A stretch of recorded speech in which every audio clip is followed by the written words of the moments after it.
بسم اللہ الرحمن الرحیم۔ السلام علیکم ورحمۃ اللہ وبرکاتہ۔ سامعین، آپ سماعت فرما رہے ہیں برطانوی مظالم کی کہانی عبدالحکیم اختر شاہ جہاں پوری کی زبانیں۔ جو مظالم برطانیہ نے ہندوستان پر ڈھائے، ان کی تھوڑی بہتی جھلک ہم آپ کے سامنے پیش کرنے کی کوشش کر رہے ہیں، کیونکہ ہر چیز کو تفصیلاً بیان کرنا ناممکن ہے۔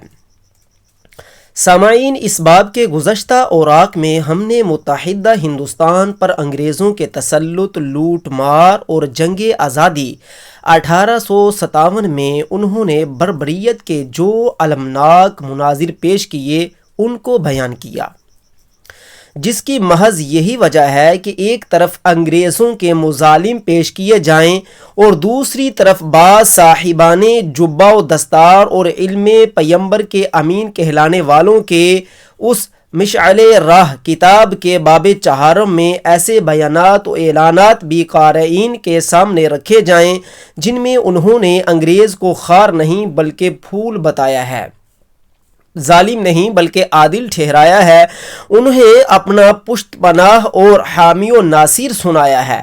ایسے بیانات اور حوالہ جات پیش کر کے ہم قارئین سے انصاف چاہیں گے اور فیصلے کے طلبگار ہوں گے۔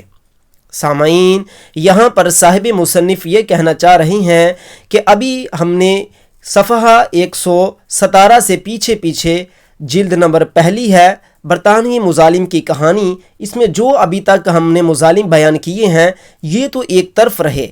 وہ علماء، وہ مولوی، وہ پیر جنہوں نے انگریز کو پھول کہا، جنہوں نے انگریز کو شہنشاہ سمجھا، جنہوں نے انگریز کی پوری تابعداری و فرما برداری کی، ہم ان کا بھی جائزہ جلد آپ کے سامنے پیش کریں گے تاکہ آپ کو معلوم ہو کہ وہ کون سے پیر اور مولوی تھے جنہوں نے انگریز کو اپنا آقا اور سردار مانا، باوجود اس کے کہ وہ منہ سے یہ بھی پڑھتے تھے لا الہ الا اللہ، منہ سے کہہ بھی دیا لا الہ الا اللہ تو کیا حاصل، دل و نگاہ مسلمان نہیں تو کچھ نہیں۔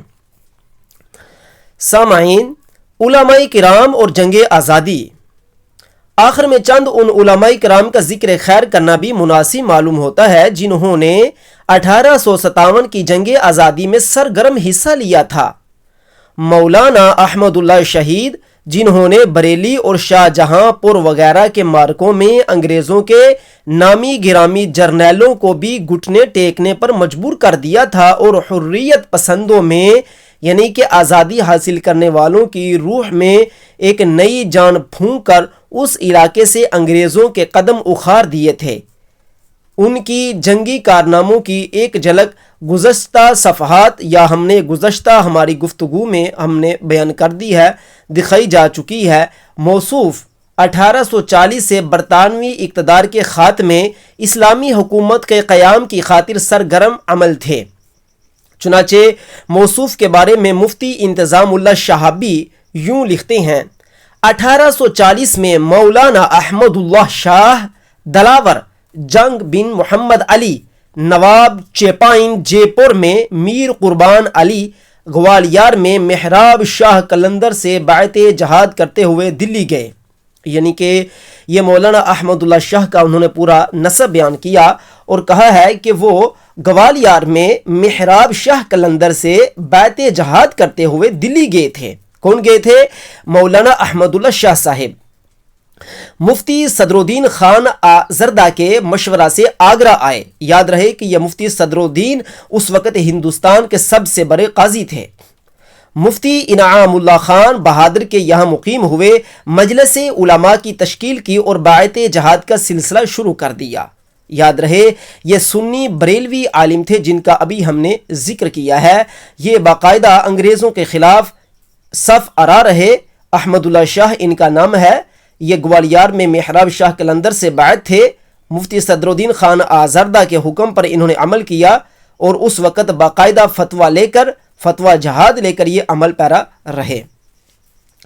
سامعین، مولانا فضل حق خیرآبادی رحمۃ اللہ تعالی علیہ، جن کی تاریخ وفات 1278 انگریزی کے مطابق 1857 ہے، جو کہ جنہوں نے فتویٰ جہاد دیا، اور وہ اس فتویٰ جہاد دینے میں 1857 کے فتویٰ جہاد دینے میں محرک اور جاری کرنے والے تھے، ان کے بارے میں زمانہ حال کے قابل فخر مورخ پروفیسر محمد ایوب قادری لکھتے ہیں: جنگ آزادی 1857 میں مولانا فضل حق نے مردانہ وار حصہ لیا، دلی میں جنرل بخت خان کے شریک رہے۔ سامعین، جنرل بخت خان کے بارے میں ہم پہلے سے آگاہ کر چکے ہیں پچھلی قسطوں کے اندر کہ انہوں نے انگریزوں کے خلاف بغاوت کی، پہلے انگریزوں کی فوج میں تھے، پھر ان سے بغاوت کی، اور ان کے اندر اسلام کی محبت کا جوش پھوٹا، اور انہوں نے اسلام کی مدد یا ہندوستان کو آزاد کروانے کی نیت سے انگریزوں کے خلاف صف آرا ہوئے۔ لکھنؤ میں حضرت محل کی کورٹ کے ممبر رہے، آخر میں گرفتار ہوئے، مقدمہ چلا، بعبور دریائے شور کی سزا ہوئی، جزیرہ ایڈمین میں بھیجے گئے، اور وہیں پر بھی فضل حق خیرآبادی 12 صفر 1278 1861 میں ان کا انتقال ہوا۔ ٹھیک ہے، 1278 انگریزی تاریخ کے مطابق 1861 میں ان کا انتقال ہوا، اوپر 1857 کی جو تاریخ تھی ان کے فتوی جہاد کی تاریخ بیان کی گئی ہے۔ 1861 ان کی وفات کی تحریک ہے۔ یہ بہت بڑے عالم تھے، ان کی کتابیں آج بھی درس نظامی میں نصاب ان کا جو ہے وہ شامل، نصاب کے اندر ان کی کتابیں شامل ہیں۔ مفتی انتظام اللہ شہابی نے اس سلسلے میں فتویٰ جہاد اور علامہ کی حریت پسند گرمیوں کا ذرا وضاحت کے ساتھ اپنے الفاظ میں یوں تذکرہ کیا ہے۔ انتظام اللہ شہابی یہ بھی ایک رائٹر ہیں، لکھنے والے ہیں، تاریخ نگار ہیں، ان کا حوالہ بھی یہاں پر آ رہا ہے۔ لکھتے ہیں: کمپنی کے عمال کی بدعہدی، کمپنی کے جو عمال تھے ان کی بدعہدی، یعنی کہ ایسٹ انڈیا کمپنی کی بدعہدی، خود غرضی، بدنیتی نے فرنگیوں کو بالکل بے نقاب کر دیا تھا، یعنی کہ انگریزوں کو بالکل بے نقاب کر دیا تھا۔ عوام اعراض کرنے لگے تھے، یعنی کہ عوام ان سے پیچھا چھڑا رہے تھے، ایسٹ انڈیا کمپنی سے، المعروف IMF کمپنی سے۔ تو خواص کا کیا عالم ہوگا؟ دیسی بدیسی کی کشمکش کی یہ زبردست ٹکر بالکل فطری تھی۔ آخر 10 مئی 1857 کو دل کا غبار آتش فشاں بن کر پھوٹ نکلا۔ عوام کی اس بے چینی کا اثر مولانا فضل حق خیرآبادی پر بھی پڑے بغیر نہ رہ سکا۔ وہ دلی آتے ہی قلعے میں گئے، بہادر شاہ سے ملے، رسم ادا کی۔ بادشاہ ان کو دیکھ کر بہت خوش ہوئے۔ انہوں نے ایک اشرفی بادشاہ کی نظر کی، موجودہ صورتحال کے متعلق بادشاہ سے گفتگو کی۔ بادشاہ کی امنگیں ختم تھیں، دوسرے شہزادوں کی لوٹ کھسوٹ اور تخت پر کاربند ہونے کا، باہمی رقابت کا ان کے اندر میدان گرم تھا۔ مولانا نے دیکھا کہ عمائد شہر میں، یعنی کہ شہر کے جو بڑے بڑے مسلمانوں میں امراء ہیں، ان کے بھی 2 گروہ ہیں۔ ایک گروہ بادشاہ کا ہم نوا ہے، دوسرا گروہ IMF ایسٹ انڈیا کمپنی کا خیرخواہ ہے۔ فوجوں کا جائزہ لیا، پھر حریت پسندوں کی 2 جماعتیں ایسی بھی تھیں جو ایک مقصد کو لیے ہوئے جان پر کھیل رہی تھیں۔ حریت پسند یعنی کہ آزادی حاصل کرنے والے لوگوں کی 2 جماعتیں ایسی تھیں جو ایک مقصد کو لیے ہوئے جان پر کھیل رہی تھیں۔ ایک جماعت مجاہدین کی تھی، دوسری جماعت روہیلوں کی۔ یہ لوگ جنرل بخت خان سردار روہیلا کے زیر کمان تھے۔ مولانا کی خبر سن کر جنرل بخت خان مولانا کو ملنے آ گئے۔ چنانچہ مولانا نے آخری تیر ترکش سے نکالا، جمعے کے روز جامعہ مسجد میں علماء کے سامنے تقریر کی اور استفتاء پیش کیا۔ مفتی صدر الدین خان، مولوی عبدالقادر، قاضی فیض اللہ دہلوی، مولوی فیض احمد بدایونی، ڈاکٹر مولوی وزیر خان اکبر آبادی، سید مبارک شاہ رامپوری وغیرہ نے دستخط کر دیے۔ مولوی وزیر خان اکبر آبادی ان کا نام ہے، ڈاکٹر ویسے لکھ دیا یہاں پر۔ مگر مفتی صاحب مفتی صدر الدین آزردہ بالخیر کو بالجبر لکھ گئے۔ اس فتویٰ کے شائع ہوتے ہی ملک میں عام شورش بھر گئی۔ دلی میں 90,000 سپا جمع ہو گئی تھی۔ یہاں پر لکھا ہے کہ جو قاضی القضاء تھے اس وقت کے جامع مسجد دلی میں، انہوں نے بالخیر کی جگہ پر بالجبر لکھا۔ وہ کہتے ہیں وہ غلطی سے لکھ گئے، جبکہ اگر ایسا ہے تو وہ غلطی سے انہوں نے نہیں لکھا بلکہ انہوں نے صحیح لکھا، کیونکہ جہاد کی 2 قسمیں ہوتی ہیں، ایک جہاد اختیاری ہوتا ہے اور ایک جہاد جو ہے وہ بالجبر ہوتا ہے۔ یعنی کہ یہ جبری فقہ جو لوگ جہاد کو سمجھتے ہیں فقہ کی روش سے، انہیں معلوم ہوگا ان اصطلاحات کا۔ عوام کو کیا معلوم ہوتا ہے کہ ان اصطلاحات کا کیا مطلب ہے؟ علماء کی اصطلاح علیحدہ ہوتی ہے، ہر فن کی ایک اصطلاحات ہوتی ہیں۔ علامہ فضل حق خیرآبادی 1861 میں جو فوت ہوئے تھے معقولات کے امام و مجتہد تھے، فن مناظرہ میں ان کا ثانی کوئی نہ تھا، متبحر عالم دین تھے، ماہر قانون تھے، کیونکہ سر رشتہ دار سے صدر الصدوری تک کے فرائض امتیازی شان سے ادا کر چکے تھے۔ جب علامہ گرفتار ہو گئے اور مقدمے کی سماعت شروع ہوئی تو لطف کی بات یہ ہے کہ کسی وکیل کی خدمات حاصل نہیں کی، بلکہ آپ سرکاری وکیل سے خود بحث کرتے تھے۔ برطانوی قانون کے شکنجے کو آپ تارے عنکبوت کی طرح توڑ کر عدالت کو رہائی پر مجبور کر دیتے تھے۔ سرکاری وکیل کو ہر بار لاجواب کر کے آپ اس طرح کھلا رہے تھے جیسے بلی کسی چوہے کو منہ میں دبا کر بعض اوقات ڈھیلا کر دیتی ہے۔ مثلا سیرت العلماء میں ہے 1859 میں سلطنت مغلیہ کی وفاداری یا فتوی جہاد کی پاداش میں مولانا موصوف فضل حق خیرآبادی ماخوذ ہو کر یعنی کہ قابو ہو کر سیتاپور سے لکھنؤ لائے گئے تھے۔ انہیں قابو کیا انگریزوں نے، سیتاپور سے انہیں لکھنؤ لے گئے، پھر وہاں پر ان پر مقدمہ چلا۔ مولانا موصوف کے فیصلے کے لیے جیوری بیٹھی، یعنی کہ مولانا کے لیے جو ان کا ایک دستہ تھا باقاعدہ بیٹھا کہ ان کو آزاد کرنا چاہیے یا نہیں۔ ایک آفیسر نے واقعات سن کر بالکل چھوڑنے کا فیصلہ کیا۔ وکیل سرکار کے مقابلے خود مولانا بحث کرتے تھے، بلکہ لطف یہ تھا کہ چند الزام اپنے اوپر خود قائم کرتے اور خود ہی مثل تارے عنکبوت عقلی و نقلی قانونی بحث سے توڑ دیتے تھے۔ جج یہ رنگ دے کر دنگ رہ گیا۔ جج نے صدر الصدوری کے عہد میں مولانا سے کچھ عرصہ کام بھی سیکھا تھا۔ وہ مولانا کی عظمت تبحر سے واقف بھی تھا۔ وہ دل سے چاہتا تھا کہ مولانا بری ہو جائیں، اسے بے حد ہمدردی تھی۔ اس وقت تک صورت بھی یہ تھی کہ مولانا پر جرم ثابت نہیں ہو رہا تھا اور امید تھی کہ بری ہو جائیں گے۔ وکیل لاجواب تھے۔ یہ ہم نے حوالہ پڑھا ہے انتظام اللہ شہابی، مفتی مولوی فضل خیرآبادی اور پہلی جنگ آزادی صفحہ 37 سے۔ سامعین، اس کا خلاصہ جو ابھی تک ہم نے آپ کے سامنے پڑھا وہ مولانا فضل خیرآبادی کی جرت، ان کی علمی اور ان کی ہر قسم کی قابلیت کو یہاں پر اجاگر کیا گیا ہے کہ کس طرح انہوں نے کچہری کے اندر بھی انگریزوں کے وکیلوں اور ججوں کو بولنے نہیں دیا۔ سامعین یاد رہے اس دور کے اندر جب فضل خیرآبادی ان کی پکڑ میں تھے اور ان پر مقدمہ چل رہا تھا، اس وقت وہاں پر قوانین اسلامی تھے۔ انگریزوں نے ہندوستان پر غلبہ پاتے ہی مسلمانوں کے اسلامی فقہ حنفی کے قوانین نہیں توڑے، بلکہ تھوڑی دیر کے بعد توڑے۔ انشاءاللہ ہم اس کا بھی ذکر کریں گے۔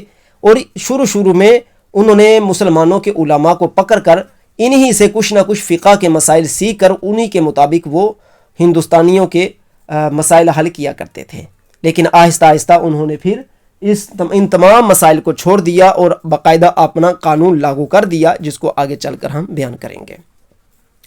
سامعین، ماہر قانون اور امام اقلیات ہونے کی بنا پر سرکاری وکیل کو تو فضل خیرآبادی لاجواب کر دیتے۔ قانون کی روح سے عدالت جرم ثابت نہیں کر پاتی، لیکن حقیقت تو اپنی جگہ ہے کہ فتویٰ جہاد آپ ہی کا جاری کردہ تھا، یعنی کہ فضل خیرآبادی کا جاری کرتا تھا۔ بہادر شاہ ظفر، جنرل بخت خان، مولانا احمد اللہ شہید اور حضرت محل کو جنگ آزادی 1857 کے سلسلے میں اہم مشورے، جنگی تیاریوں، مقابلے کی صورتوں اور اپنے خامیوں کو پورا کرنے کے بارے میں تجویزیں پیش کرتے رہے۔ یہ سارا کچھ کون کرتے تھے؟ فضل حق خیرآبادی۔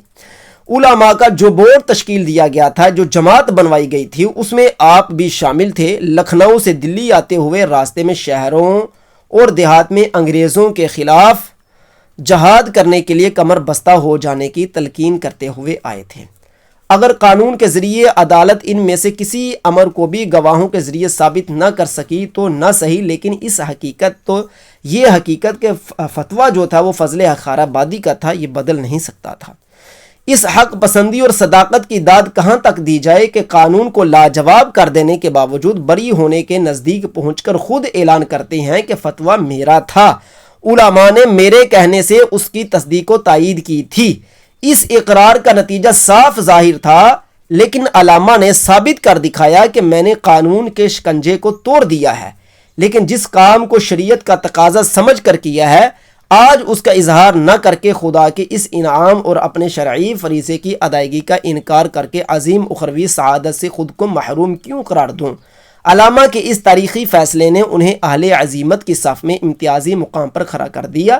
چنانچہ مفتی صاحب موصوف لکھتے ہیں، دوسرا دن آخری دن تھا، مولانا نے اپنے اوپر کے بقیہ الزام رد کر دیے، پھر پلٹا کھایا اور کہا جس مخبر نے فتویٰ کی خبر اس کے بیان کی، اب میں توصیح کو تصدیق کرتا ہوں کہ میرا ہی وہ فتویٰ لکھا ہوا ہے اور میرے ہی مشورے سے علماء نے دستخط کیے تھے۔ پہلے اس گواہ نے سچ رپورٹ لکھوائی تھی، مگر اب عدالت کے سامنے میری صورت سے مرعوب ہو کر جھوٹ بولا ہے۔ مجھے خدا کے حضور میں جانا ہے، غلط بات مذہب کے مسئلہ میں نہیں بول سکتا۔ جج اس بیان سے حیران ہو گیا، گری گری مولانا کو روکتا تھا کہ اب کیا کہہ رہے ہیں، رنگ دوسرا ہو چکا تھا۔ جج کو رعایت کی اقبال جرم کی قانونی صورت میں کوئی گنجائش ہی نہیں رہی تھی۔ بسد رنج و غم حبس دوام کا حکم سنایا، مولانا نے بڑی مسرت سے حکم کو منظور کیا۔ آخرش مولانا انڈمان روانہ ہو گئے۔ یہ انتظام اللہ شہابی نے اپنی کتاب صفحہ 39 پر لکھا ہے۔ سامعین، یہاں پر جو تبصرہ صاحب مصنف نے کیا اور دوسری کتاب سے حوالہ اٹھایا، ان تمام گفتگو کا مقصد یہ ہے کہ مولانا فضل حق خیر آبادی نے خود ہی اپنے جرم کا، جو انگریز سمجھتے تھے یہ جرم ہے، انہوں نے اس کا اقرار کیا کہ 1857 کی جنگ آزادی کا فتویٰ میرا تھا۔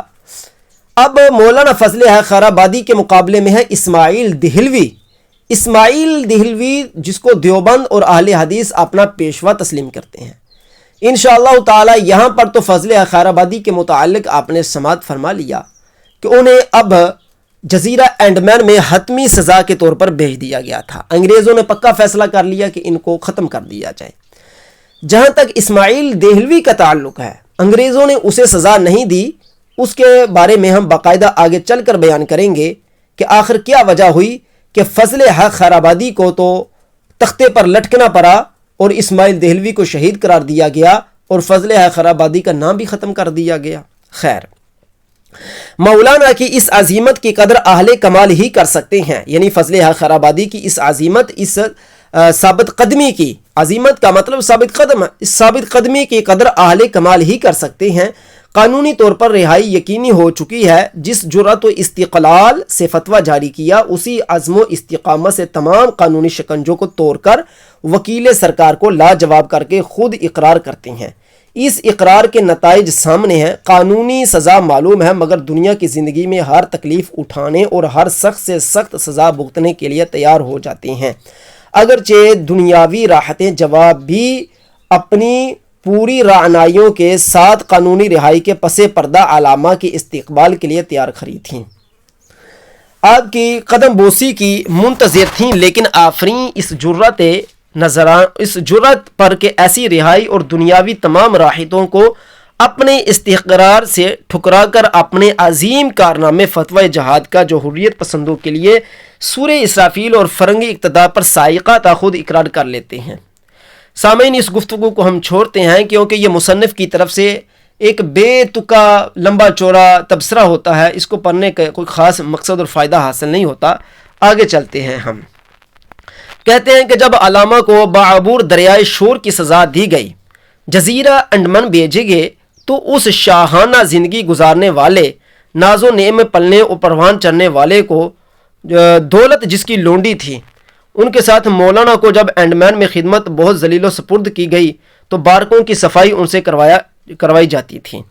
یہ جیلوں کے اندر بارکیں ہوتی ہیں نا، تو ان بارکوں کی صفائی مولانا سے کروائی جاتی تھی۔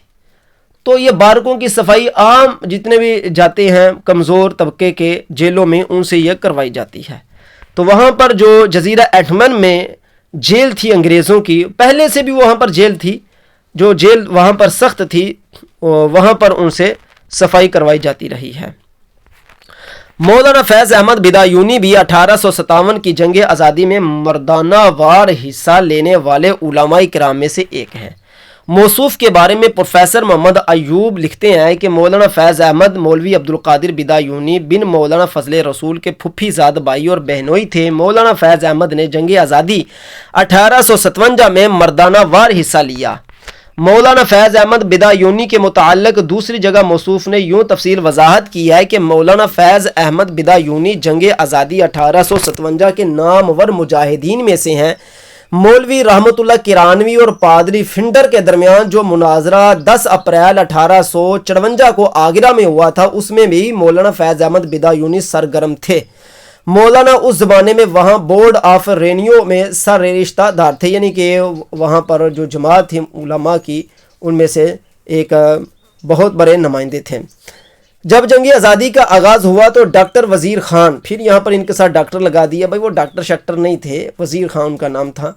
وزیر خان کے ہمراہ سیدھے دلی پہنچے اور بادشاہ دلی کی طرف سے ذمہ دار عہدوں پر سرفراز رہے۔ سقوط دہلی کے بعد، یعنی کہ دلی کی شکست کے بعد، مسلمانوں سے دلی ختم ہو جانے کے بعد روہیل کھنڈ کا رخ کیا، بدایوں کے کرالا اور بریلی وغیرہ میں انگریزوں سے مقابلہ کیا۔ اس کے بعد اودھ کی طرف نکل گئے اور پتہ نہیں کہ کہاں گئے اور کیا ان کا حشر ہوا۔ یہ لکھا ہے مولوی محمد ایوب نے کہ یہ مولانا فیض احمد بدایونی جو بہت بڑے عالم تھے، انہوں نے انگریزوں کے پادریوں سے مناظرے بھی کیے تھے، جہاد بھی کیے تھے، لیکن ان کی تاریخ وفات کے بارے میں معلوم نہیں ہو سکا۔ مولانا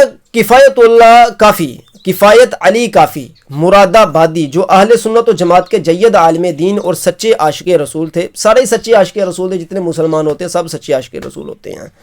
یہ مصنفین کا غلو ہوتا ہے کہ کسی بندے کے بارے میں ایسے ایسے الفاظ لکھ دینا جو باقیوں میں، تو ایسا غلو نہیں کرنا چاہیے۔ سب سچے عاشق رسول ہیں، وہ بڑے سچے عاشق رسول تھے، ہمارے عالم ہیں، ہم سب کی عزت کرتے ہیں۔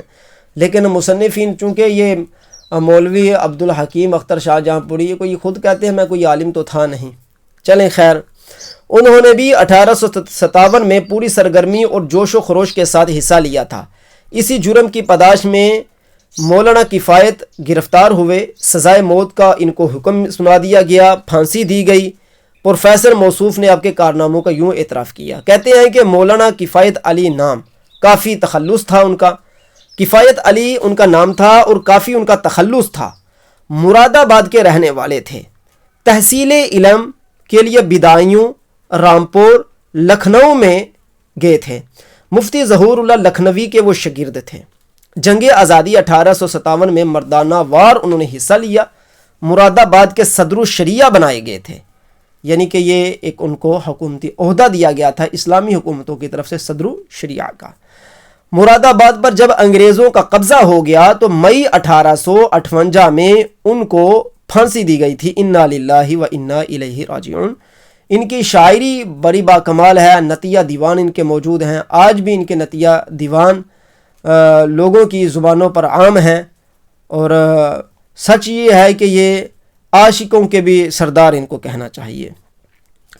ان کی قبر عقب جیل ہنوز موجود ہے، یعنی کہ جہاں پر ان کو سزا دی گئی تھی اس جیل کی پچھلی بیک طرف ان کی قبر آج بھی موجود ہے۔ ہمیشہ نعت لکھتے تھے۔ شرح شمائل ترمذی کا نظم میں انہوں نے ترجمہ کیا تھا۔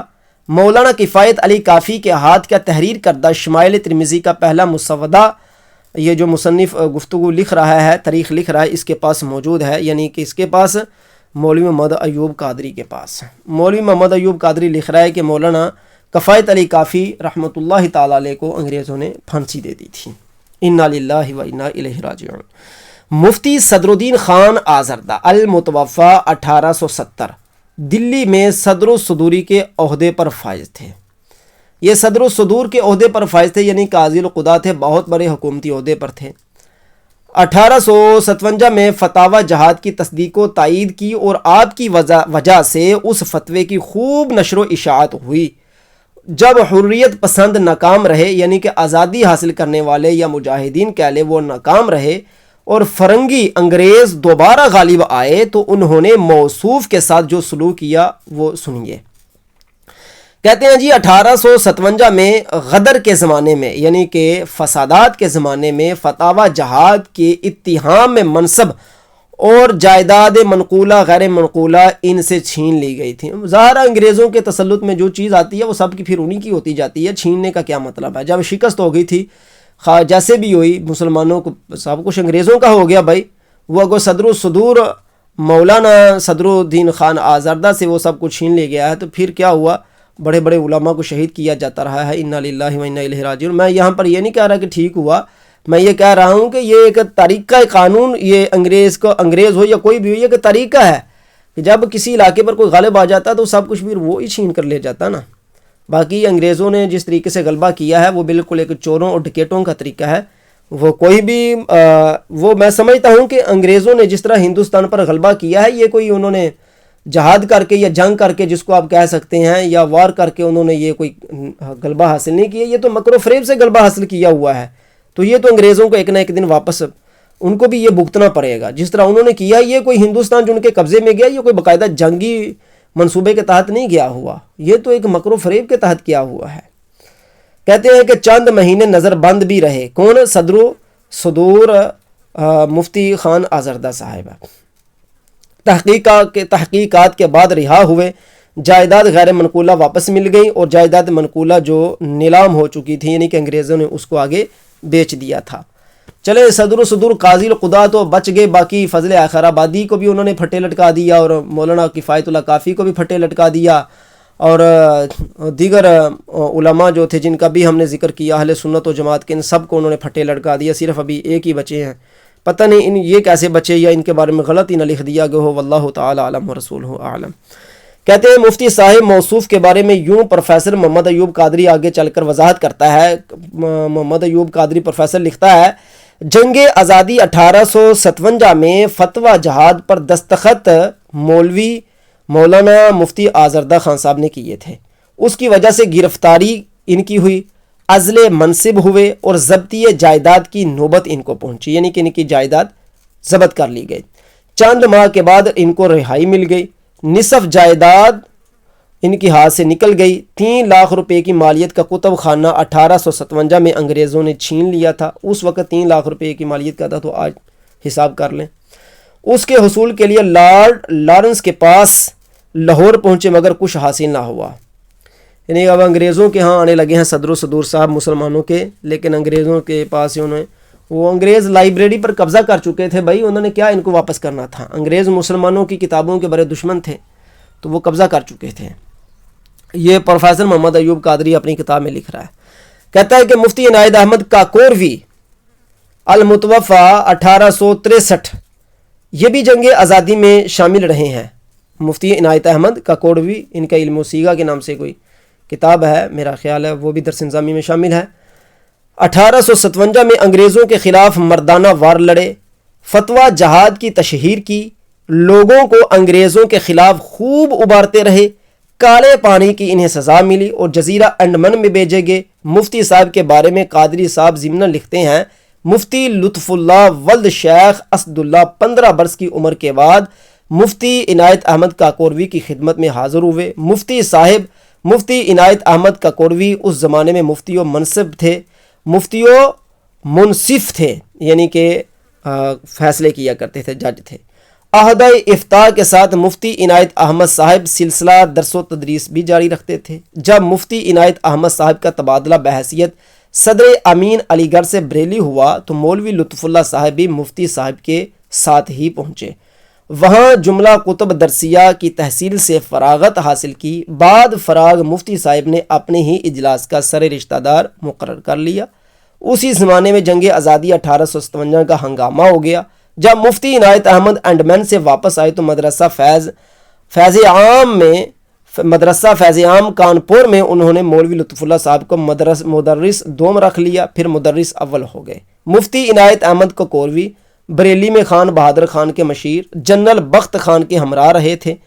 مولانا احمد اللہ شہید نے علماء کی جو جہاد کمیٹی جماعت بندی بنائی تھی، آپ بھی ان حضرات میں شامل تھے۔ بعبور دریائے شور کی سزا ملی، جزیرہ انڈمان بھیجے گئے، لیکن 1861 میں وہاں سے رہا کر دیے گئے، واپس گھر پہنچے۔ جب آپ بیت اللہ کی زیارت روضہ مطہرہ کی غرض سے جا رہے تھے تو جدہ کے قریب ان کا جہاز کسی چٹان سے ٹکرایا اور نماز پڑھتے ہوئے وہ 7 شوال 1863 17 اپریل کو مالک حقیقی سے جا ملے۔ انا للہ و انا الیہ راجعون۔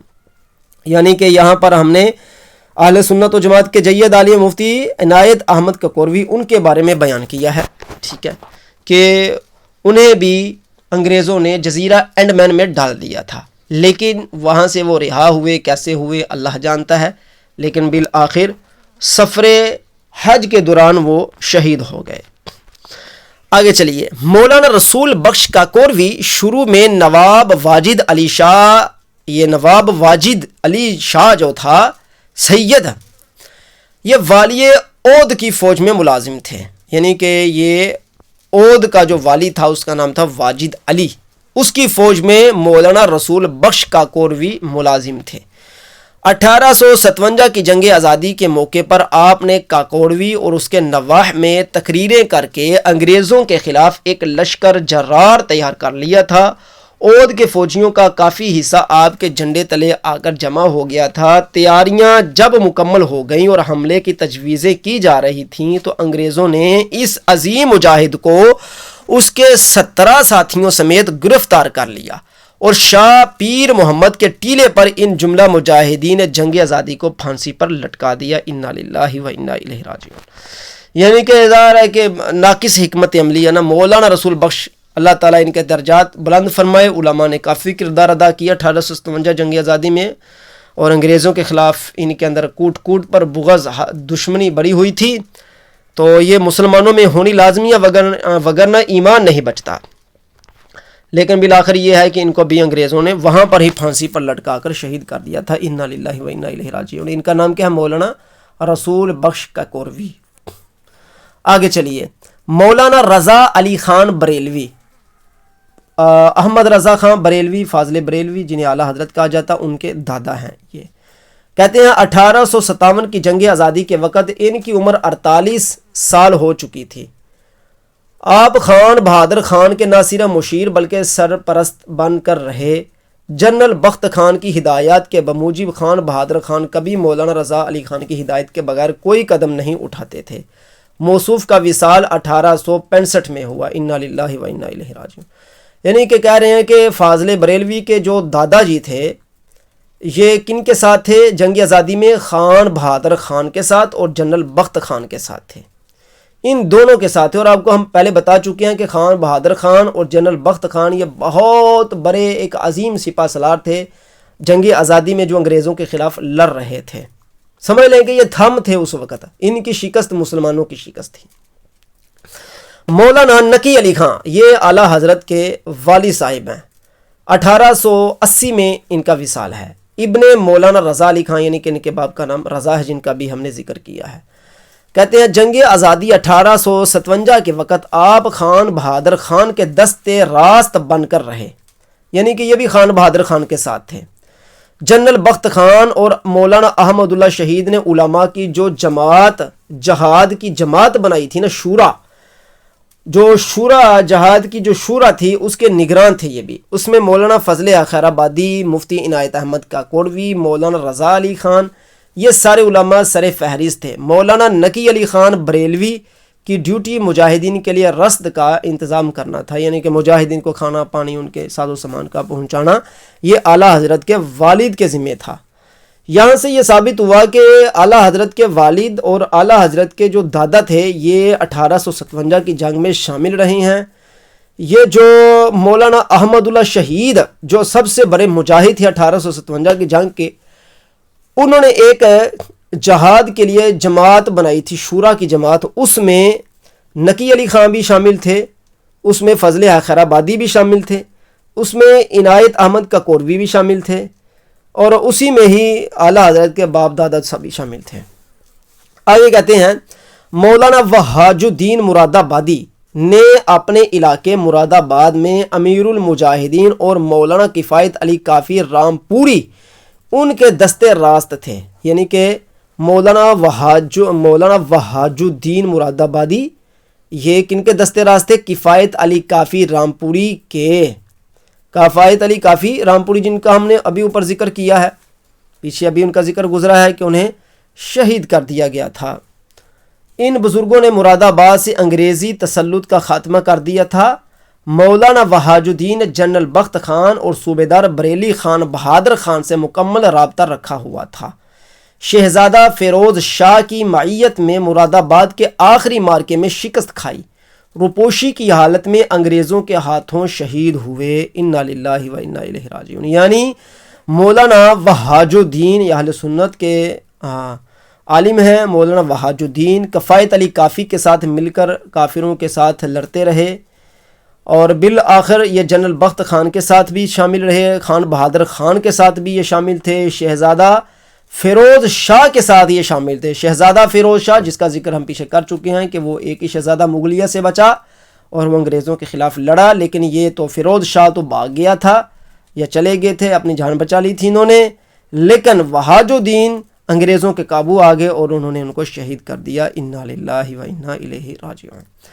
ان حضرات کے علاوہ مولانا معین الدین اجمیری، مولانا ارشاد حسین رامپوری، مولانا ہدایت الرسول، مولانا رحمت اللہ کرانوی، مولانا امام بخش صحابائی، مولانا تراب علی خواجہ، مفتی ریاض الدین، مولانا غلام جیلانی، مولانا کریم اللہ، مولانا غلام احمد شہید، مفتی عبدالوہاب گھومپائی، مولانا وزیر خان اکبر آبادی، مفتی انعام اللہ خان، مولانا سرفراز علی شاہ جہاں پوری، مولانا لیاقت علی الہ آبادی، مولانا اعتقاد علی بیگ، مولانا نور الحسن، مولانا رضی الدین بدایونی اور دیگر سینکڑوں علماء دین نے سرگرم حصہ لیا۔ بعض میدان جنگ میں شہید ہو گئے تو بعض کو گولی کا نشانہ بننا پڑا۔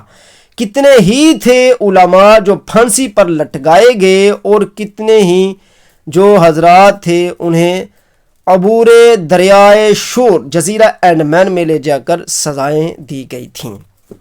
یہاں ایک حقیقت کا اظہار کر دینا بھی ضروری سمجھتا ہوں کہ مولانا غلام رسول مہر نے، یہ مصنف ہے، غلام رسول مہر مصنف ہے، کہتے ہیں یعنی کہ یہ مولوی اپنا عبدالحکیم اختر شاہ جاپوری کہہ رہے ہیں کہ مولانا غلام رسول مہر نے جو کتاب لکھی ہے 1857 کے متعلق، علماء کے متعلق، اس نے اپنی تصنیف 1857 کے صفحہ 205 پر مولانا احمد اللہ شہید اور جنرل بخت خان کو وہابی بتا کر ان حضرات کی روحوں کو ترپانے کی مذموم کوشش کی ہے۔ حالانکہ یہ مولانا شہید تو سید قربان علی شاہ جے پوری علیہ رحمہ کے مرید تھے، یعنی کہ مولانا احمد اللہ شہید کن کے مرید تھے؟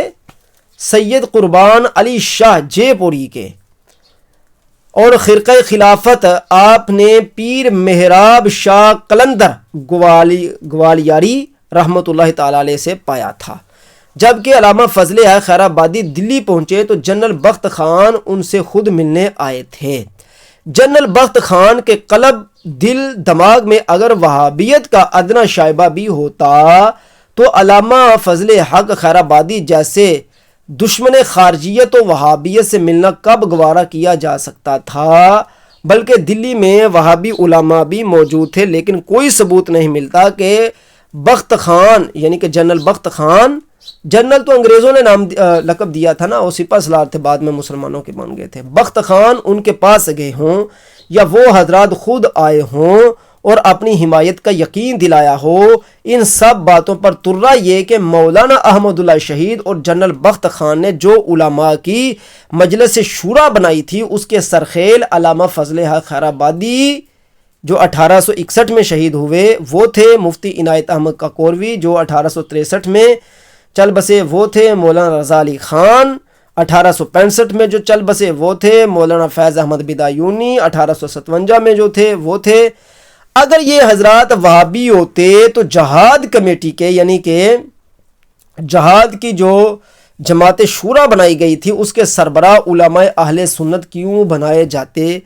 کیا وہابی علماء پر مشتمل ارکان شورا نہ بنائی جاتی؟ معلوم کچھ ایسا ہوتا ہے کہ وہابیوں میں شاید جھوٹ بولنے کو عیب شمار نہیں کیا جاتا، یا ہو سکتا ہے کہ یہ امکان کذب باری تعالیٰ کے عقیدے کا اثر ہو۔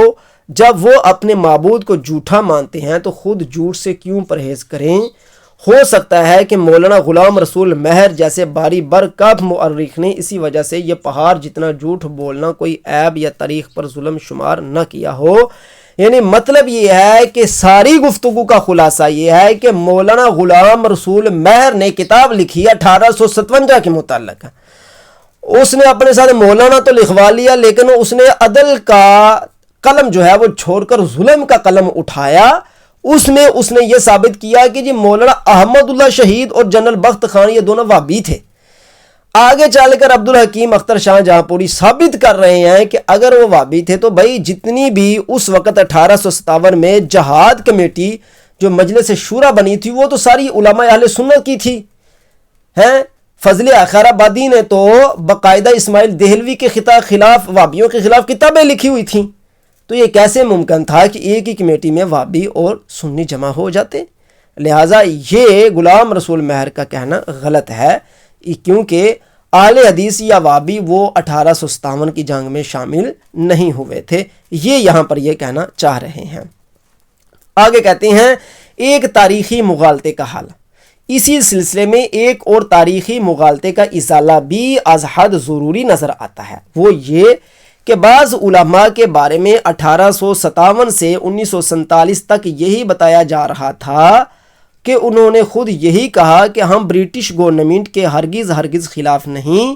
1857 کی جنگ آزادی میں انہوں نے مطلقاً حریت پسندوں کا ساتھ نہیں دیا، بلکہ اگر کسی سے ہو سکا تو خفیہ یا اعلانیہ انگریزوں کی نصرت ضرور کی، ورنہ خاموش رہے. 1947 میں 90 سال بعد جب انگریز یہاں سے انگلستان واپس دفع ہو گئے تو بعض حضرات نے اپنے قلم کا زور اس بات پر صرف کرنا شروع کر دیا کہ ہمارے ہی وہ علماء تھے جنہوں نے 1857 کی جنگ آزادی کے ہیرو بلکہ انگریزوں کے اصلی بگانے والے بن کر ابھرے اور ملک کو آزادی کی نعمت سے مالا مال کرانے والے ہیں. اسی سلسلے میں ہم ان علماء کے بارے میں دونوں قسم کے بیانات پیش کرتے ہیں تاکہ قارئین اس تصویر کے دونوں رخ دے کر آسانی سے فیصلہ کر سکیں.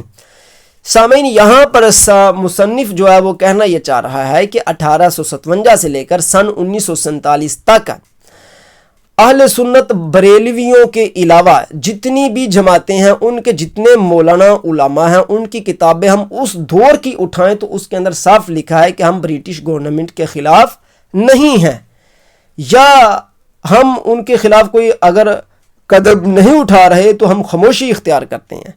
جبکہ 1947 جب چڑھتا ہے، پاکستان علیحدہ ہوتا ہے، انگریز یہاں پر 2 ریاستیں بنا کر چلا جاتا ہے، تو پیچھے سے بریلویوں کے علاوہ اہل سنت و جماعت کے علاوہ ایسی جماعتیں مارکیٹ میں آ جاتی ہیں کہ جو اپنی کتابیں لکھتی ہیں، بازار میں بیچتی ہیں، اور اس میں لکھا ہوا جی ہمارا فلانا مولوی بھی شہید تھا، ہمارا فلانا مولوی بھی جہاد میں گیا تھا، ہمارا فلانا بھی جہاد میں گیا تھا.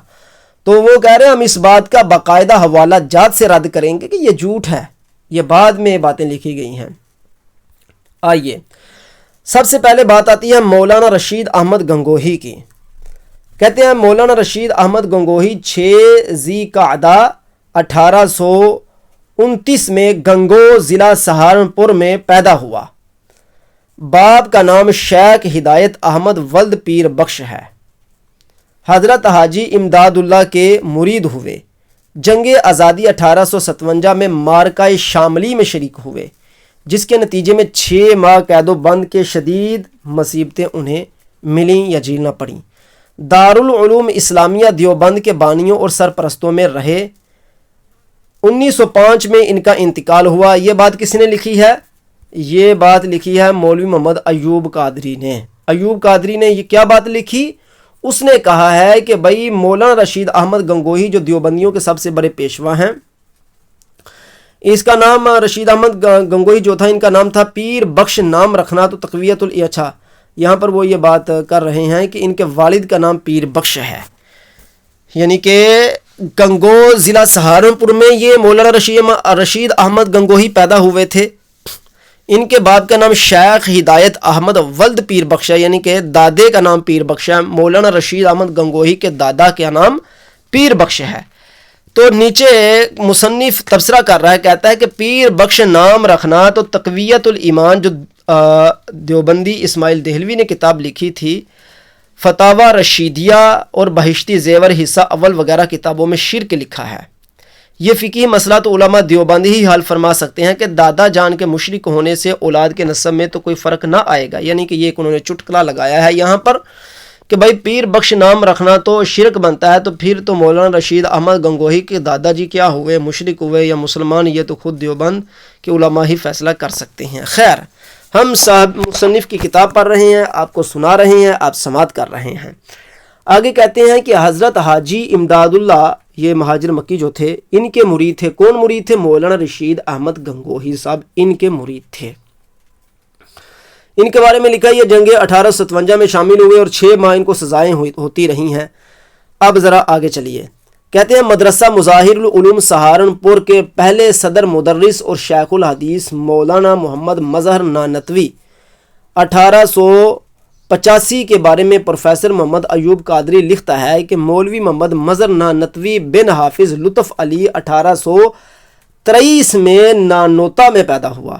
ابتدائی تعلیم اور حفظ قرآن اپنے والد سے کیا، پھر مولانا مملوک علی سے علوم مروجہ کی تحصیل کی۔ سامعین، ہم شروع میں بتا چکے ہیں کہ مولانا مملوک علی انگریزوں کے تعلیمی یافتہ تھے اور انگریزی کالجوں میں پڑھاتے تھے، اور دیوبندیوں کے مدرسین مدرسہ دیوبند کے جتنے اساتذہ ہیں وہ سارے کے سارے انہی کے شاگرد ہیں، یعنی کہ وہ انگریزی تعلیم یافتہ تھے۔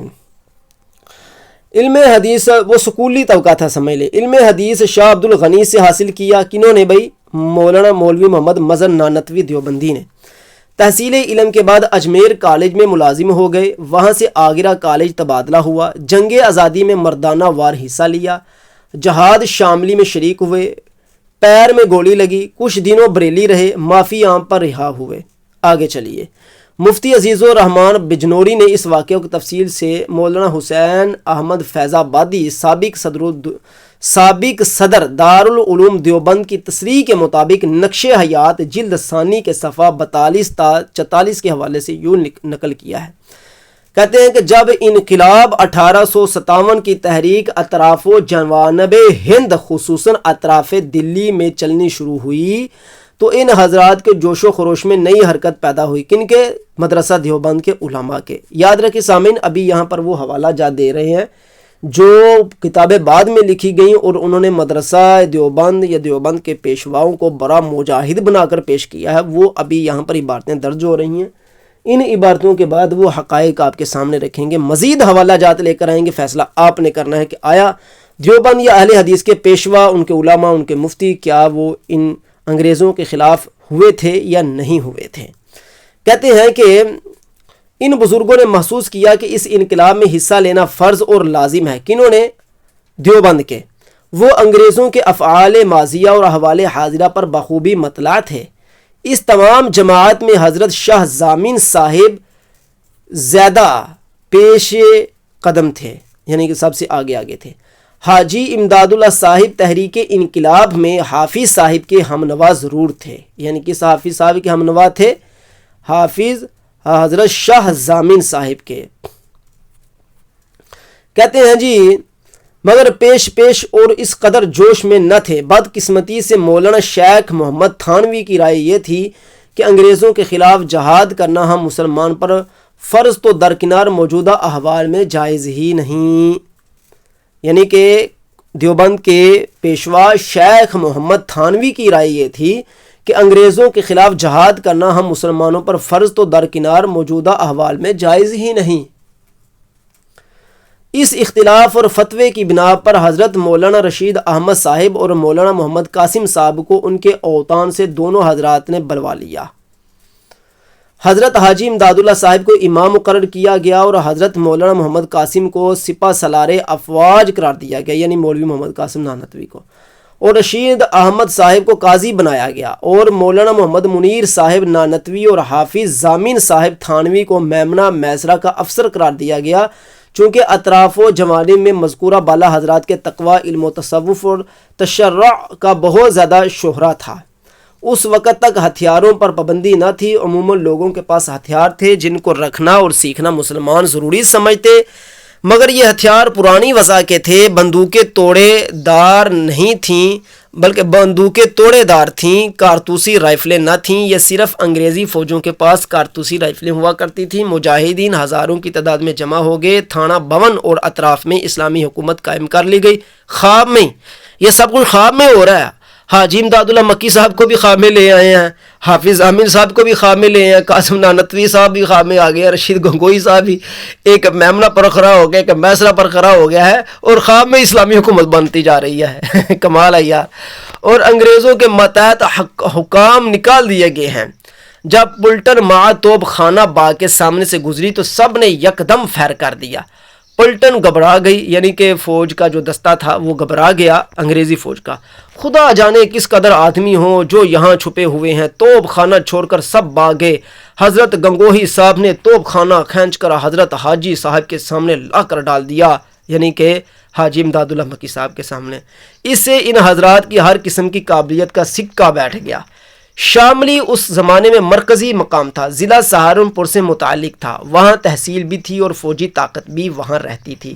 قرار پایا کہ اس پر حملہ کیا جائے، چنانچہ چڑھائی ہوئی، قبضہ کر لیا گیا۔ جو طاقت پولیس اور فوج کی وہاں تھی مغلوب ہوگی۔ حافظ ضامن صاحب اسی مارکے میں شہید ہو گئے۔ حضرت حافظ ضامن صاحب کا شہید ہونا تھا کہ معاملہ بالکل ٹھنڈا پڑ گیا۔ پروفیسر محمد ایوب قادری صاحب نے حضرت حاجی امداد اللہ مہاجر مکی رحمۃ اللہ کے تذکرے میں اضافہ کرتے ہوئے کچھ مزید لکھا۔ اس نے کہا کہ جنگ آزادی 1857 میں تھانہ بھون اور اس کے قرب و جوار کے مسلمانوں نے حضرت حاجی صاحب کو امیر جہاد مقرر کر کے شاملی ضلع مظفر نگر میں انگریزوں سے سخت مقابلہ کیا، جس میں حافظ محمد ضامن صاحب شہید ہوئے۔ اس مارکہ جہاد میں مولانا محمد قاسم نانتوی، مولانا رشید احمد گنگوہی، مولانا محمد مظہر نانتوی، مولانا محمد منیر نانتوی، قاضی عنایت علی تھانوی وغیرہ حضرات شریک تھے۔ جنگ آزادی کا فیصلہ انگریزوں کے حق میں ہوا۔ حاجی امداد اللہ 1859 میں مکہ معظمہ ہجرت کر گئے اور اپنی سرگرمیوں کا مرکز مکہ معظمہ کو بنا لیا۔ مکہ معظمہ میں ہی 12 جمادی الاخر 1899 میں انتقال ہوا۔ سامعین، ابھی تک ہم نے جتنے حوالہ جات پیش کیے ہیں ان لوگوں کے حوالہ جات پیش کیے جو کہتے ہیں ہمارے بزرگوں نے انگریزوں کے خلاف جہاد کیا، ابھی ہم نے آپ کے سامنے منو اسی طرح پیش کر دیا ہے۔ اب آگے چلتے ہیں، عبدالحکیم اختر شاہ جہاں پوری ان حوالہ جات پر نقد لگانے لگے ہیں کہ ان حوالہ جات کی حقیقت کیا ہے۔ قارئین کرام، مذکورۃ الصدر علماء کے بارے میں تصویر کا ایک رنگ پیش کر دیا ہے۔ ان حضرات نے 1857 کی جنگ آزادی میں حصہ لیا تھا۔ بہرحال اس دعوے کو سامنے رکھیے اور اسی تصویر کا دوسرا رخ بھی ملاحظہ کیجیے۔ تصویر کا دوسرا رخ سنیے۔ مولوی محمد احسن نانتوی جو کہ 1847 سے بنارس کالج میں فارسی کے مدرس اول رہے اور 1851 میں تبدیل ہو کر بریلی کالج آ گئے تھے، یعنی کہ یہ سب سکولی ماسٹر تھے۔ 1857 کی جنگ آزادی کے وقت بھی برٹش گورنمنٹ کے وفادار اور خیرخواہ رہے، جیسا کہ پروفیسر محمد ایوب قادری تصریح کرتے ہیں۔ اب یہاں پر دیکھنا یہ ہے کہ پروفیسر محمد ایوب قادری نے ہی یہ باتیں لکھی ہیں کہ علماء دیوبند انگریزوں کے خلاف تھے، انہوں نے 1857 میں جہاد لیا، سب کچھ کیا۔ اب یہی پروفیسر محمد ایوب قادری لکھ رہا ہے کہ 22 مئی 1857 کو نماز جمعہ کے بعد مولانا محمد احسن صاحب نے بریلی کی مسجد 9 محلہ میں مسلمانوں کے سامنے ایک تقریر کی اور اس میں بتایا کہ حکومت سے بغاوت کرنا خلاف قانون ہے۔ کس نے کہا؟ مولانا محمد احسن صاحب نے، جو کہ دیوبندی تھے۔ انہوں نے کیا کہا؟ انہوں نے کہا حکومت سے بغاوت کرنا خلاف قانون ہے۔ بالکل جی، انگریزوں کے قانون کے بالکل خلاف تھا۔ Nawab Bahadur Khan commissioners Bareilly mister Alexander کے بظاہر مددگار تھے۔ نواب بہادر خان کے بارے میں کیا لکھا؟ وہی جن کا بھی ہم نے ذکر کیا کہ بہادر خان جو تھے وہ بڑے مسلمانوں کے ساتھ مل کر جہاد کرتے رہے۔ وہ کہتے ہیں Nawab Bahadur Khan commissioners Bareilly mister Alexander کے بظاہر مددگار تھے اور نواب صاحب پر کمیشنز بریلوی کو پورا اعتماد تھا۔ اس سلسلے میں ایک انگریز مورخ رقم تراز ہیں، پچھلے صدی کے حافظ رحمت خان کے پوتے خان بہادر نے کمیشنز بریلی کی کوششوں کی پوری تائید کی اور بریلی کالج سے منسلک ایک مولوی محمد احسن نانتوی نے مسجد میں تقریر کی اور اس میں بتایا کہ حکومت سے بغاوت کرنا خلاف شرع ہے۔ یہ ایک حوالہ ہو گیا۔ موصوف کی اس تقریر نے بریلی کے مسلمانوں کو آگ بگولا کر دیا۔ مولانا محمد احسن نانتوی کے خلاف غیظ و غضب کا ایک طوفان امڑ آیا، کیونکہ یہ مسلمانوں کے جذبہ حریت کے لیے کھلا چیلنج تھا۔ ان کی دینی غیرت کو للکارنا اور تعلیمات الہیہ کا بازیچہ اطفال بنانا تھا۔ چنانچہ قادری صاحب لکھتے ہیں اس تقریر نے بریلی میں ایک آگ لگا دی اور تمام مسلمان مولانا محمد احسن نانتوی دیوبندی کے خلاف ہو گئے۔ اگر کوتوالے شہر، یعنی کہ شہر کا جو پولیس وغیرہ تھی، شیخ بدر الدین کی فہمائش پر مولانا بریلی کو نہ چھوڑتے تو ان کی جان کو بھی خطرہ پیدا ہو گیا تھا۔ اس تقریر کا رد عمل یہ بھی ہوا کہ 25 مئی 1857 کو بروز عید 9 محلہ کی مسجد میں مولوی رحیم اللہ خان نے انگریزوں کے خلاف سخت تقریر کی اور اس موقع پر بخت خان بھی موجود تھے۔ مسلمانوں میں بہت جوش پیدا ہو گیا تھا، مگر کوتوالے شہر نے اپنی حکمت عملی سے اس جوش کو ٹھنڈا کر دیا۔ سامعین، 1857 کی جنگ آزادی کے وقت بعض علماء و عمائد دیوبند کا ایک ہنگامی اجلاس ہوتا ہے۔ جنگ آزادی کے بارے میں غور کیا گیا، گفتگو ہوئی۔ جو گفتگو یہ ہے، اس مجلس کے اندر یاد رہے کہ دیوبند کے وہ بنیادی علماء جمع تھے جہاں سے دیوبند کی جماعت بنتی ہے۔ تو کہتے ہیں کہ تھانہ بھون میں حضرت حاجی امداد اللہ مہاجر مکی، حافظ محمد ضامین، یاد رہے حاجی امداد اللہ مہاجر مکی اہل سنت کے بزرگ ہیں، ان کو جہاں نہیں وہاں پر لا کر ٹھونس دیتے ہیں یہ لوگ۔